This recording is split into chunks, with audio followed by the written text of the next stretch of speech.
Good day, everyone! If you watched the previous part 1 video of this two-part series, then you would know that the total major expenses that you're going to spend when you arrive in the USA is $5,109 or 275,886 pesos.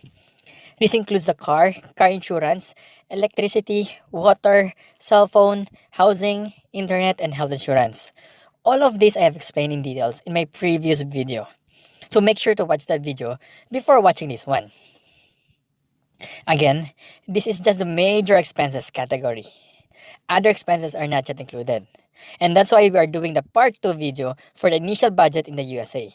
And this is the minor expenses category.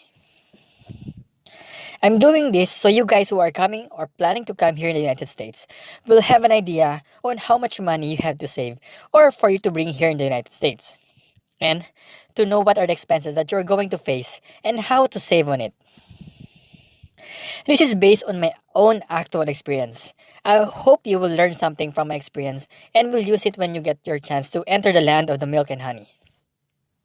Again, our time frame is about 2 months as this is the usual average time before you will get your first paycheck here in the United States. So let's start. So the apartment that we rented doesn't come with some furnitures, like for the bed, sofa, chairs, tables, and additional cabinets. It was practically bare, except for the ref, microwave, ceiling fan, air conditioning unit combo with heater system. So the owner sold us a reportedly queen-size bed with additional nightstands and nice wooden cabinets, worth $100. We agreed to it as part of our agent said it was already cheap. And also, we did not have any choice actually. It's either that bed or sleep on the floor. When we took it out from the garage, it was only a full-size bed which looks like a queen-size bed but not. Eventually, after 2 weeks, we saw a demo mattress being sold online FB page group. I can tell the name of the city I am right now, but it starts with the name of the city, not the state, then put a yard sale at the end of it. Most of the cities nearby has their own yard sale page FB group. I'm sure it will be helpful for you as they are selling a lot of second-hand cheap items that you can use. Like I said, demo mattresses are the mattresses that are displayed on the stores to try on, that we normally lie on to test it out, meaning it is not really worn out or too disgusting to lie on. And the price is really cheap. It's only $150, including the box frame and delivery fee.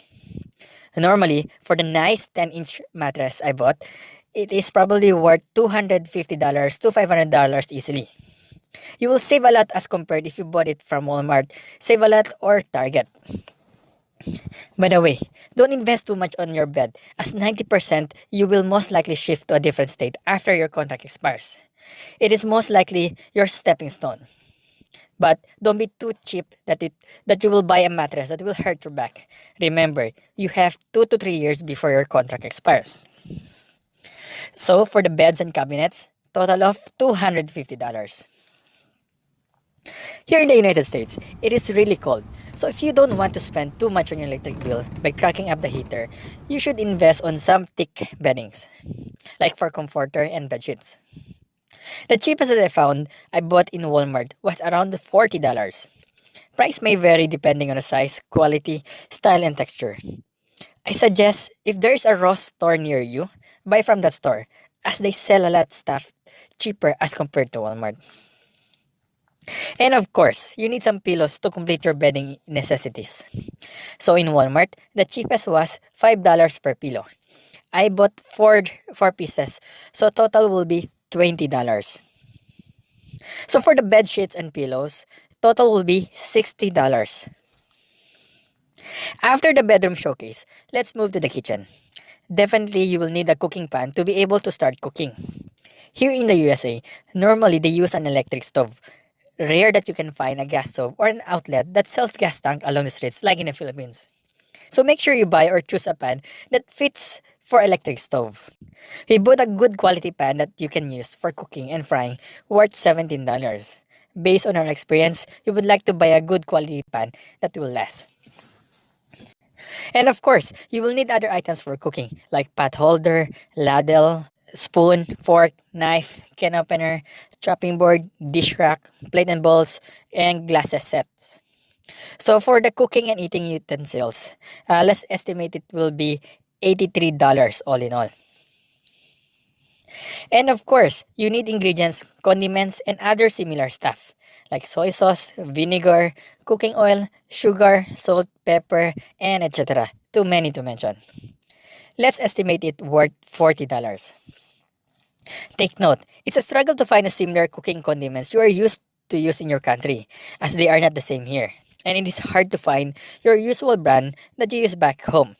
So it will be mixture of trial and errors. So make sure to ask some grocery tips from friends and relatives who are already in the United States. I'm sure they can give you a lot of shopping tips you can use. So you won't waste a lot of money for trying stuff. So again, for the condiments, $40. So those who are coming from the Asian countries, you know we can't live without rice in our diet. So you have to buy a regular size rice cooker. For us, it costs $25. We bought this while we were still in the hotel, as we could not take eating pure American food for the whole week. You will really crave for home cooked style food when you are here. Again, for the rice cooker, $25. Next, let's move to the dining area. Like I said, our apartment doesn't come with dining table or chairs. So we bought a wooden table and chairs from Walmart online, worth $120, with free delivery, which was promotional discounted price. This was the cheapest among the choices we had, and we didn't want to buy those foldable plastic table with thin metal legs, as we were scared that it will break once we use the table to chop some hard meat. The only thing is, since we bought it online, you will need to assemble it by yourselves, which will take a little bit of hard work and minor tools. Another thing is, it will take roughly around 2 to 7 days before it arrives in your doorstep. You can try to canvass the prices among the stores like Walmart, Big Lots, Target, but the problem is, if you bought an assembled tables and chairs, it would not fit in your car. You will need either a pickup truck or pay additional delivery fee charges. That is why online shopping was our best and cheapest choice then. So for the wooden table and chairs, it's $120. We also bought our washing machine online through Walmart online application, which cost $125. Based on a picture, it looked like a regular size washing machine that we usually use in the Philippines. Unfortunately, when it arrived at our place, it was a miniaturized version of it. Lol. So make sure to take note of the measurements that are written on the details and not base it on the picture. It was not what we expected. It can only handle 5 to 6 clothes per wash. If you come here alone, this would probably fit you. Not recommended for family use. For me and my wife, we didn't have any choice based on our budget. So we just tried to get by using this small machine. So learn from my mistake, guys. You have other options for your laundry needs. You can go to do-it-yourself laundry shops, but it is a little bit more pricey. And it's a hassle to go to a laundry shop just to do your laundry, especially on a winter season. Laundry shops charge normally $3 to $5 per wash and spin dry, depending on your load of laundry. The bigger the laundry machine, the more expensive it is. The dryer, it will cost around $5 to $7 for your whole load. Another option for your laundry needs is to buy their usual washing machine here, which can cost around $400 to $1,000 for the two sets brand new. Because here in the United States, they normally have one machine for the washer and spin dryer and another for the dryer. And additional cost will be the installation fees and for the tubes and hose installations. So it's not as cheap. Or another option, you can buy a second hand like the local FB site I told you earlier, like your yard sale. The only thing is you are not sure if it's really in good condition or how long it will last. There is a risk to that. So weigh your options and choose wisely. Again, for the washing machine, $125. Next is the living area. I'm sure you can live without those living area amenities for now. So just stick to your laptop and cell phones and your bed for now until you save up. But if you are really planning to buy one, a 29 to 32 inches smart TV can cost you around $88 to $130. Or a 55 inches smart TV can cost around $200 to $400. And a sofa set can cost a fortune, around $150 to $500, depending on the type of sofa you want. My tip for you, wait for the Black Friday sales or Christmas sales, then buy this stuff. The prices can go as low as 70% discount on some items, especially on designated outlet stores. I bought my 55 inches smart 4K TV worth $148 only. So plan your shopping wisely. Like any other household out there, you need to have a set of cleaning materials. Like for the house, for the car, for the clothes, bathroom, sink area, and etc. Like broom, dustpan, floor mop, toilet brush, toilet cleaner, detergent, dishwashing soap, sponge, doormat, wood cleaner, oven cleaner, and etc. again. So let's put an estimate to around worth $70. But if your apartment has carpeted floors, you have to buy a vacuum cleaner worth $50. And aside from that, some landlord require you to have a carpet cleaned by a professional carpet cleaner every 3 to 4 months. That usually costs around $150. So that's one of the downside of for a carpeted place. You can buy cheaper items in a shop called Dollar Tree, which everything is only $1 plus tax. But most of them are not made of good quality, so they won't last that long. So for the cleaning materials, total will be $70 without the vacuum cleaner. Like I said, upon arrival to the United States, normally it will take around 2 months before you can receive your first paycheck. Why? Because once you arrive in the US via the immigration counter, they will immediately process your social security number application. Roughly, it will take 7 to 10 working days if everything goes well. But it can take as long as 2 months for it to arrive, like what happened to my wife. And you can't do anything about it except to wait for it to arrive. By the way, I'm going to make a video on my experience regarding my entry to the United States, particularly the immigration process and questions, with the answers I've given them. As well, what to expect when you arrive here in the United States. So please click the subscribe button for your own sake. I'm sure you don't want to end your American dream and end up being held up at the immigration counter just because you didn't know what to expect. So click the subscribe button now. Going back, if you're a nurse, you have to endorse your license from your original state to the current state you will be working in, which can take around 2 to 7 days depending on the state and your preparations. This can only be done once your social security number arrives. In some states and other instances, it will take longer waiting period time. Like for some of my coworkers here, it took them 1 month for the endorsement period alone. Yikes. Once that's done, HR will process all your documents and do a police background check on you, which can take about a week. After this, you can finally start working. But your salary will normally be released only after a month's work, depending on your HR's policy. That's why it is safe to say that your waiting time for your income or salary will be 2 months. With regards to this, we will use this time frame to compute the other following expenses, like for the meal or food allowance. Normally, one meal is equal to $5 or more. So it's 3 meals a day. So times 3 equals $15 per day. Then times 7 days, because there's 7 days in 1 week, equals $105. Then times 8, since there will be 8 weeks due to the 2 month waiting period, equals $840 in total. But let's round it off to $900 instead, due to the possible snacks and pick out days.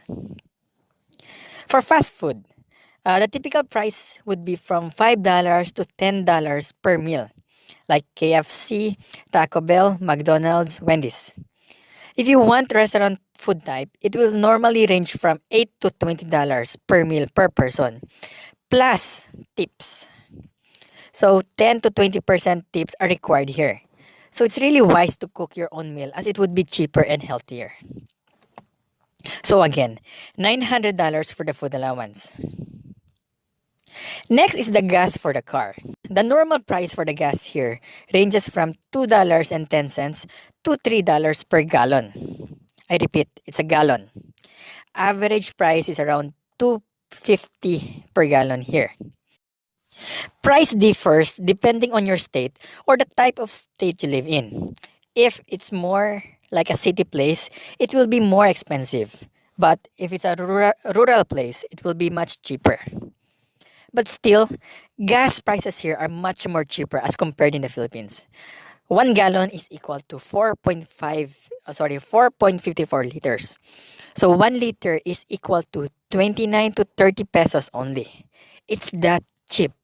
So normally it's around $10 per week for my typical work to house, to groceries, to shops, and routines that I have. But if we go out of town and explore places, it will be like $10 or more in just one day.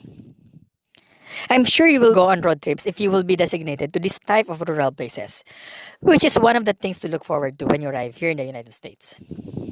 So let's estimate it's around $60 per month for the gas. So times 2 for the 2-month waiting period equals $120 for the gas. So recap, beds and cabinets, total of $250. Bed sheets and pillows, $60. Cooking utensils, $83. Condiments, estimate of $40. Rice cooker, $25. Dining table, $120. Cleaning materials, $70. Washing machine, $125. Food allowance and groceries, $900. Car gas, $120. So total of $1,793 for the minor expenses or 96,822 pesos. So, if you add it with the major expenses of $5,109, the total will be $6,902 or 372,708 pesos. This is if you're under an agency going to the United States. Ouch, right? But wait, there's more. This time, good news naman. Remember the agency provided us with a relocation allowance worth $1,000 at the start of our journey. So from the grand total of $6,902 minus 1,000 relocation allowance equals $5,902 or 318,708 pesos. Better, right? But wait again, there's more again. Like I said, in my previous video, my agency will cover the first 30 days stay in the United States. For us, we only stayed 10 days in the hotel. So the remaining 20 days in our apartment was also covered by our agency.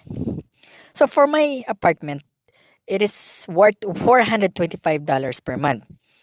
Divided by 30 days equals $14.16 per day. Times 20 for the remaining days equals $283. So from $5,902 minus $283 equals $5,619 in total. Nice, right? But wait again. There's more again. Depending on your agency or your contract, some of them will be reimbursing the examinations you have taken in order to arrive here in the United States. Like for me, since I'm a registered nurse, they will reimburse my Nclex, which is worth $200 back then. It was way back 2009 since I have taken my California board examination. Not sure how much it is now. And of course, don't forget the nose bleeding examination. I needed Ielts to get here in the United States, which is worth $240. So make sure to keep those receipts after you have taken the examinations. Most of my receipts are computer based, so make sure to save them accordingly. So from $5,619 minus $200 Nclex minus $240 Ielts, so total will be $5,179 or 279,666 pesos na lang. It's more affordable, right? Inspired na to process your papers going here? Hold on. You know why? Because there's more again. Last na to. If your agency will cover the expenses for the US visa medical examination fee, they will reimburse those expenses after a month when you arrive here. For us, it's $412, wherein we had it done in Singapore. By the way, for those who had not undergone the US visa medical examination yet or the US visa interview, I have a detailed video of it. So make sure to watch that video as well to help you achieve your US dreams. So going back, from $5,179 minus $412 visa medical fee equals 4,767 or 257 418 pesos na lang. Affordable, right? Kaya na. Recap on the list of reimbursement. Relocation is $1,000. Housing is $283. Nclex is $200. Ielts is $240. Visa medical examination is $412. Total of reimbursement will be $2,135. So from $6,902 down to $4,767, or from 372,708 pesos down to 257,418 pesos. Big discount, right? Not bad. So don't worry about loaning those amounts from your relatives or from someone, as it will definitely be a good investment with proper investment return. Just make sure to coordinate and clarify this stuff to your agency prior to coming here. And make sure to put those things into writing if possible, particularly if you have budget concerns before coming here to the United States. You can never be too careful. You have every right to ask those questions. It is your future at stake. So pull out your pen and paper and write down the questions you want to ask your current or future employer based on the video you have watched. Or watch it again to get a better scope of it. So when the day comes, you are more prepared. And you can get the assurance you need for your future. So the next question is, I'm sure you all are curious. How much is my salary here in the United States? How much is the tax for my salary? Do you want to see my payslip? If that's the case, click the subscribe button now in my YouTube channel because definitely you would love to find out how big the salary or how big the tax is versus my salary and how much more they pay if you're doing overtime or holiday pay, vacation leaves, and your favorite sick leave. These are all important things to know before you commit and sign to any agency contracts. It's a must know to get a better deal. So click the subscribe button now and share it to your friends and coworkers. And also, don't forget to browse my other US related videos. I'm sure you will learn a lot of tips and tricks for you to be more equipped when your time comes to undergo those process. Please share those as well. I am hoping and praying for your successful processing going here in the United States. Indeed, life there is so poor and horrible as compared here, especially on the nursing side. So believe me, life here is much, much, much better as compared there in the Philippines. This is your nurse Juan de la Cruz OFW saying thank you and God bless and hope to see you here soon. Peace.